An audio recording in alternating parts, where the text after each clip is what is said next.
Del barrio al fracaso. ¿Por qué el track peruano no sobrevive afuera? Hola, ¿qué tal mi gente? ¿Cómo está mi gente chambeadora, mi gente trabajadora? ¿Cómo anda? Bienvenidos a un nuevo video. Hoy vamos a hablar de un tema que siempre genera debate, ¿no? El hecho del por qué el jugador peruano, teniendo tanto talento, no logra consolidarse en el extranjero. Y yo sé que me vas a decir, oh Nicolás, ¿de qué hablas? Literalmente en las inferiores, en los sudamericanos han estado últimos con 0 puntos y han sido los más goleados.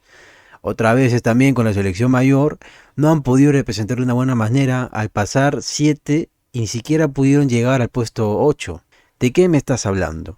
Y yo sé que en cierto punto tú podrías tener razón, ¿no? Ya que al ver este panorama tan desalentador tendemos a creer que simplemente estamos en un abismo.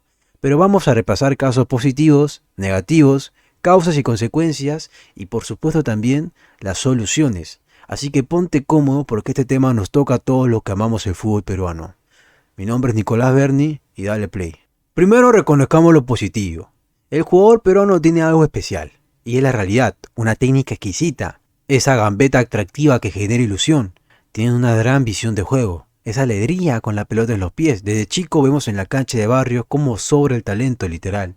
No sé si algún día has visto a tu padre o a tu hermano siempre decir que este pudo haber sido el próximo Neymar o que este pudo haber sido un gran jugador. Y en cierta parte no estamos tan alejados de eso. Te voy a lanzar algunos ejemplos de jugadores particulares que sí han logrado cumplir eso. O mejor dicho, ser buenos jugadores. No los comparo con Neymar.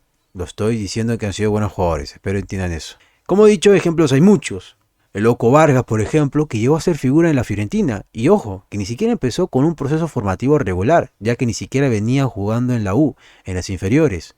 Posteriormente lo botaron de ahí y fue gracias al señor César Chalaca González que lo llevó a los sub-20 cuando estaba sin equipo. Eso mismo lo contó en la entrevista con Enfocados.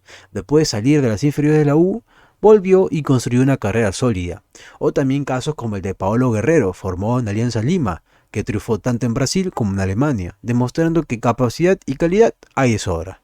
Pero también tenemos la otra cara, personas como Edison Flores, que aunque jugó en Estados Unidos nunca dio el salto esperado, Andy Polo, Alex Valera, Aldo Corso, Wilmer Aguirre, Matías Azúcar, Fernando Pacheco, Kevin Quevedo, Raymond Manco, y así la lista la verdad es que sería infinita.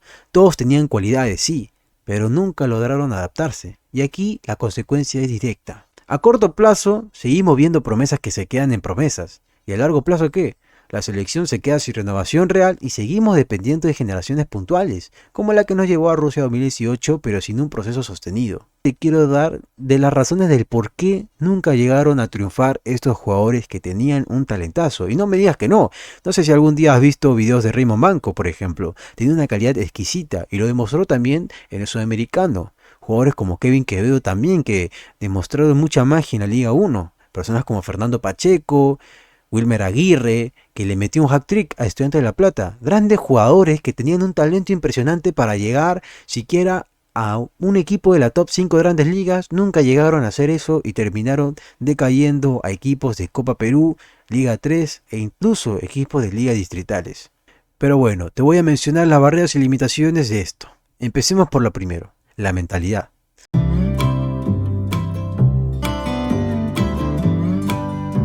Muchos jugadores no logran adaptarse al rigor y disciplina de afuera. Farfán lo contó en una entrevista cuando llegó al PSV.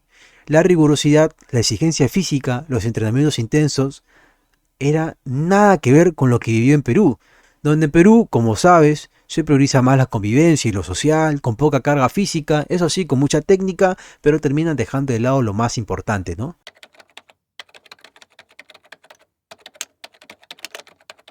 Y en Europa, la competencia es tan fuerte que al no estar acostumbrados, varios jugadores se desmotivan y terminan quedándose a medio camino.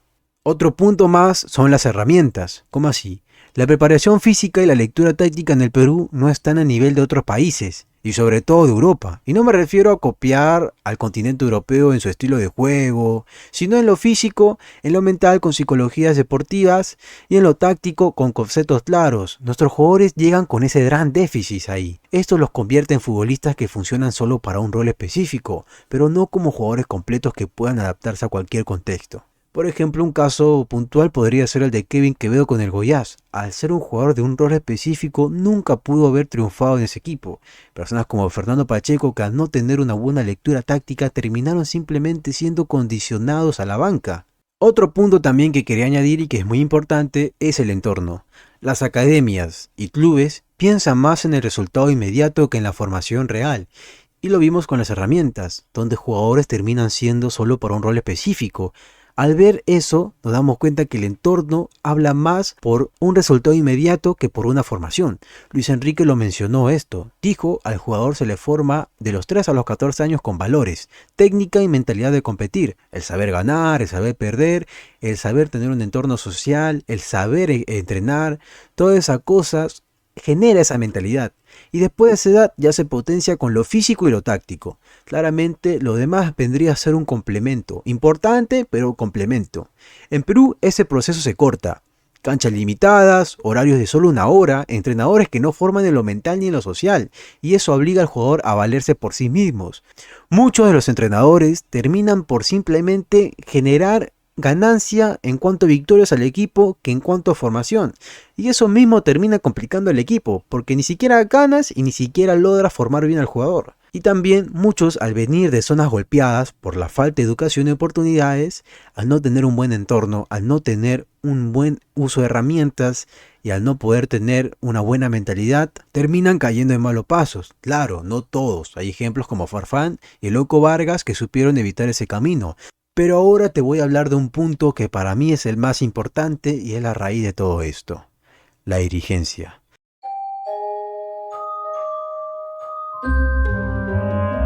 La poca seriedad de nuestros dirigentes hace que todo esto que te diga termine acumulándose más y más a tal punto de que se tendría que resolver a años. Y no solo se trata del jugador, sino del sistema que lo rodea.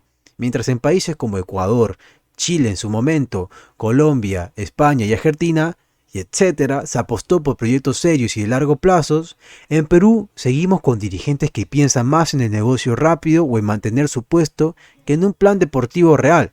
Y lo peor de todo es que ni siquiera se dan cuenta que el mejor beneficio es hacer un plan deportivo real. Y eso repercute en todo. Por ejemplo, no hay inversión suficiente en la infraestructura, cosa que está relacionado con las herramientas. Los procesos de menores se interrumpen todo el tiempo, cosa que está relacionado con el entorno. Y no existe un plan de identidad futbolística que nos guíe como país, relacionado con la mentalidad. Las consecuencias claras, aunque tengamos jugadores talentosos, el sistema no lo sostiene. Ahora ojo, también dentro de esas limitaciones hubo jugadores, los cuales ya he mencionado, que supieron adaptarse. Paolo Guerrero, Jefferson Farfán, el Loco Vargas, Yoshimar Yotun, Sergio Peña, que lograron quedarse en Europa por bastante tiempo y en su momento lograron jugar en una de las mayores ligas de Europa. Incluso la Padula, que aunque no se formó aquí, muestra cómo con disciplina y mentalidad sí se puede destacar. Ellos entendieron que el fútbol profesional no es solo diversión, buena técnica o un buen entorno social. Es también poner el cuerpo al límite, entrenar físicamente a un nivel altísimo y tener una lectura táctica y avanzada. Y claro, obviamente no fueron perfectos, tuvieron tropiezos, no siempre fueron regulares, pero supieron encontrar la llave para sostenerse, algo que muy pocos logran en el mundo. Ahora bien, en claro, viendo estas cosas, quiero mencionarte lo más importante de este video, las soluciones. Y te voy a hablar desde lo corto plazo hasta el largo plazo. Así que empecemos. Ahora, el primer punto sería la mentalidad. El acompañamiento psicológico, la confianza de tu entrenador y disciplina competitiva y el buen entorno social con las personas que te rodean, eso ayuda a tu mentalidad ganadora, competitiva y sobre todo social. Ahora, otro punto bueno es el trabajo físico, elevar la preparación para alcanzar intensidad internacional. Ahora, otro punto más que también me gustaría hablar sería la lectura táctica, enseñar cómo orientarse, cuándo abrir la cancha, cómo acelerar o pausar, que la técnica natural no se pierda en el desorden. Esas dos cosas que te dije, trabajo físico y lectura táctica, yo recomendaría copiarnos de Europa. Sí, ¿por qué? Te pongo un ejemplo puntual, el caso de Eric Noriega. Eric Noriega en una entrevista comentó que él usaba unos cascos de realidad virtual donde simulaba jugar un partido para saber orientarse. Ahí vemos algo muy puntual que ayuda en su lectura táctica. Así como tiene eso, también podemos adicionar los trabajos físicos con herramientas de Europa. Eso ayudaría a la mejor competitividad internacional. Y otro punto más que a mí me serviría mucho sería la identidad inmediata en la mayor. El Perú no puede esperar solo a los juveniles, a la selección mayor necesita identidad ya. Ahí entra el término chocolate, un concepto que nace en los barrios, de nuestra cultura futbolera, de la alegría en la gambeta, la visión y la creatividad. Eso es lo que siempre nos identificó. Pero el chocolate solo nos alcanza, debe ir acompañado de lo físico, lo táctico y lo mental. Con esa mezcla, el estilo peruano puede ser atractivo y competitivo al mismo tiempo. Ahora te pasaré a decir soluciones a largo plazo. En cuanto a lo estructural, el primer punto vendría a ser las academias y equipos con identidad definida. Por ejemplo, en España, donde la mayoría de clubes juegan a posesión, eso eleva el nivel de la liga y exporta talento. Otro punto más que se relaciona con esto es de los clubes alineados. Entender que una identidad común no solo ayuda a la selección, también fortalece el propio club. Por ejemplo, como sigo diciendo con España, donde el máximo ganador de la Champions es el Real Madrid y el máximo ganador de la Europa League es el Sevilla. Y ahora vemos como equipos como Sevilla, Real Madrid, Villarreal, Barcelona supieron poner una identidad que también ayude a la selección española. Otro punto más que me gustaría añadir sería lo de la selección y menores unificadas. Juveniles jugando igual en cuanto a lo táctico, igual que la mayor. ¿Cómo hace Barcelona con la Masía? Así el salto no es traumático y no tiene que por qué esperar meses, años para que por fin triunfe, como lo han venido siendo jugadores de las eliminatorias con nuestra selección peruana. Identidad de juego nacional. Que el chocolate se institucionalice, perfeccionado con el físico y lo táctico, para que no dependa de individualidades puntuales. Por ejemplo, con el caso de Ecuador, que viene siendo, que está yendo al Mundial y que está vendiendo jugadores a equipos grandes de Europa. Y sobre todo, la dirigencia seria, porque sin gestión profesional, todo esto queda en un discurso. Se necesita un plan respaldado con visión real. En resumen, el problema no es el talento. Eso sobra en el Perú, la verdad. El problema es lo que rodea al talento. La mentalidad, las herramientas, el entorno y una dirigencia que no da la talla. La gran pregunta es, ¿queremos seguir dependiendo de momentos aislados o en verdad queremos construir un futuro sólido para el fútbol peruano? La respuesta no depende de uno solo, depende de dirigentes, entrenadores, academias y también de los propios jugadores, sobre todo de la alta dirigencia, o mejor dicho, el Estado. Gracias por ver este video, espero que les haya servido para reflexionar sobre el presente y el futuro del fútbol peruano. Déjame en los comentarios qué piensan ustedes. ¿Cuál crees que es la verdadera razón del por qué el jugador peruano no triunfa ahora? Voy a escuchar esas opiniones y dentro de poco haré videos respondiendo a eso. No olviden suscribirse, activar la campanita y nos vemos en el próximo video. Chau chau.